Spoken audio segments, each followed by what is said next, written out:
கர்த்தருடைய பரிசுத்த நாமத்துக்கே மகிமை உண்டாதாக. இன்னைக்கு கூட ஆதியாகமம் 15 அதிகாரத்துடைய கட்டுரை முன்னுரை என்னன்னு சொல்லி பார்த்தோன்னா, இந்த கட்டுரையில் வந்து தேவனும் ஆபிரகாமும் என்ன பண்ணுறாங்கன்னா, ஒரு உரையாடல், ஒரு நண்பர்களை போல பேசிக்கிறாங்க.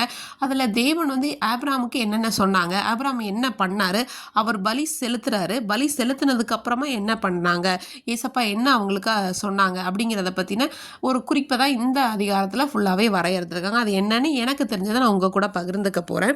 இப்போ கூட என்ன பண்ணுறாங்கன்னா, லோத்துவை வந்து இவர் என்ன பண்ணுறாரு, மீட்டிட்டு வந்துடுறாரு. அந்த ராஜாக்கள் கிட்ட இருந்து சண்டை போட்டு மீட்டிட்டு வந்ததுக்கு அப்புறமா இந்த அதிகாரத்தில் வந்து இசப்பா சொல்கிறாங்க, ஆபிரகாமை பார்த்து நீ பயப்படாத, நான் உனக்கு ஒரு பெரிய கேடகமும் மகா பெரிய பலனுமா இருக்கிறேன். நான் நினைக்கிறேன் ஆபிரகாம் ஒருவேளை தேவனை பார்த்து கேட்டிருப்பாங்கன்னு, இசப்பா நீங்கள் சொல்கிறதெல்லாம் சரிதான், எனக்கு செல்வம் பொண்ணு வெள்ளி எல்லாமே இருக்குது, நான் பெரிய செல்வ சீமான் தான், ஆனால் எனக்கு பிள்ளை இல்லையே, ஒருவேளை என் வீட்டு வேலைக்காரனாக இருக்கான்ல இந்த தமஸ்கு ஊரை சேர்ந்த எலியேசர்னு, அவன் தான் என் சுதந்திரவாளியா அப்படின்னு சொல்லி கேட்குறாங்க.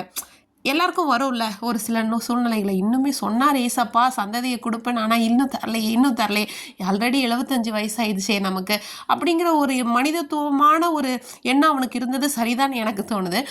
அப்போ வந்து சொன்ன உடனே ஏசப்பா சொல்கிறாங்க, இல்லை உன் கர்ப்பத்தில் பிறப்பாங்கல்ல அவன் தான் வந்து உனக்கு சுதந்திரவாளின்னு.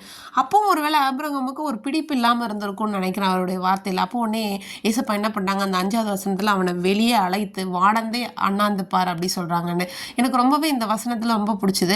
ஒரு நண்பனை போல ஒரு தோழன் ஒரு தோழி கிட்டையோ இல்லை ஒரு பிள்ளை அப்பா கிட்டையோ எப்படி வேணால் எடுத்துக்கலாம் தான் நான் நினைக்கிறேன். அந்த மாதிரி இருக்கும்போது நீ வெளியே வா, கொஞ்சம் இந்த வானத்தை பாரு அப்படின்னு ஒரு பொதுவான உரையாட ஒரு நண்பன் கிட்ட பேசுகிற மாதிரி சொல்கிறாங்க ஏசப்பா.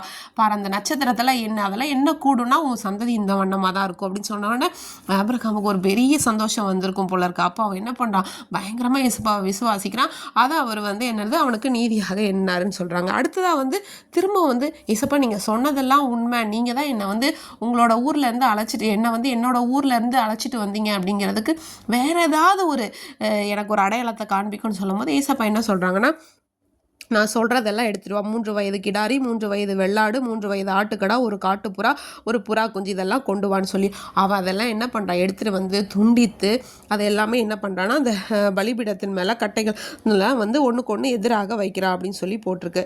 அடுத்ததாக வந்து ஆபிரகாமுக்கு ஒரு அயர்ந்த நித்திரையை அப்படின்னு சொல்லி ஒரு டீப் ஸ்லீப்பை வர வச்சுட்டு என்ன பண்ணுறாங்க ஏசப்பா வந்து அவங்ககிட்ட எல்லாமே சொல்கிறாங்க. உன்னோட சந்ததியில் வராங்க ஒரு 400 வருஷம் என்ன பண்ணுவாங்க, உபத்திரப்படுவாங்கன்றது நீ கண்டிப்பாக தெரிஞ்சுப்ப.